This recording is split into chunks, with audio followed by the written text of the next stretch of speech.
புற்றுநோய் பாதிப்பு குறித்து சமீபத்தில் வெளியான ஓர் ஆய்வு நாம் கவனிக்க வேண்டிய சில முக்கிய உண்மைகளை வெளிச்சத்திற்கு கொண்டு வந்துள்ளது. மார்பக புற்றுநோய் என்றால் என்ன, அது எப்படி மற்ற உறுப்புகளுக்கு பரவுகிறது, அதை தடுக்க நாம் செய்ய வேண்டியது என்ன என்பது குறித்த புதிய புரிதலை இந்த ஆய்வு நமக்கு அளிக்கிறது.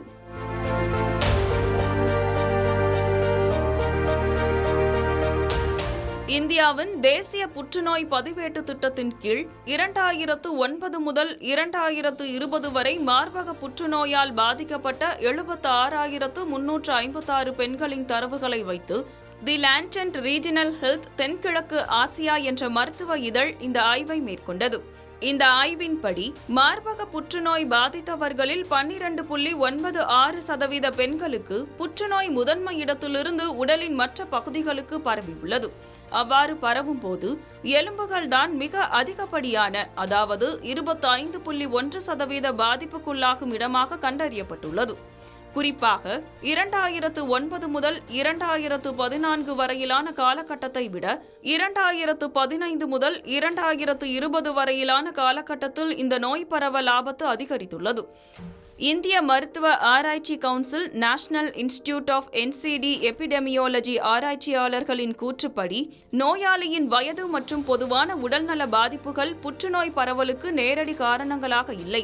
அதற்கு மாறாக கட்டியின் அளவு 3 சென்டிமீட்டருக்கும் அதிகமாக இருப்பது, கட்டியின் தரம், நிணநீர் மண்டல பாதிப்பு மற்றும் லிம்போவாஸ்குலார் ஊடுருவல் ஆகியவையே நோய் பரவலை தீர்மானிக்கும் மிக முக்கிய காரணிகளாக உள்ளன. இருப்பினும் குறிப்பிட்ட சில வகை மார்பக புற்றுநோய் மற்றும் மாதவிடாய் நின்ற பெண்களிடையே பல வளர்ச்சிதை மாற்ற பாதிப்புகள் ஒன்றாக சேரும்போது புற்றுநோய் பரவும் ஆபத்து அதிகமாக இருப்பது கண்டறியப்பட்டுள்ளது. சுகாதார வசதிகளை பொறுத்தவரை அரசு மற்றும் பிரத்யேக புற்றுநோய் மையங்களை விட தனியார், NGO மற்றும் பொது மருத்துவமனைகளில் சிகிச்சை பெற்றவர்களிடம் புற்றுநோய் முற்றிய நிலையில் கண்டறியப்படுவது குறைவாக உள்ளது. இது நோயறிதல் வசதிகள், சரியான நேரத்தில் சிகிச்சை கிடைப்பது மற்றும் சுகாதார கட்டமைப்பில் உள்ள வேறுபாடுகளை பிரதிபலிக்கிறது. எனவே மார்பக புற்றுநோய் பாதிப்பை குறைக்க சமூக அளவிலான பரிசோதனை திட்டங்களை விரிவுபடுத்த வேண்டும் என்றும், ஆரம்ப மற்றும் மாவட்ட மருத்துவமனைகளிலிருந்து சிறப்பு புற்றுநோய் மையங்களுக்கு நோயாளிகளை விரைவாக பரிந்துரைக்கும் முறையை வலுப்படுத்த வேண்டும் என்றும் ஆராய்ச்சியாளர்கள் வலியுறுத்தியுள்ளனர்.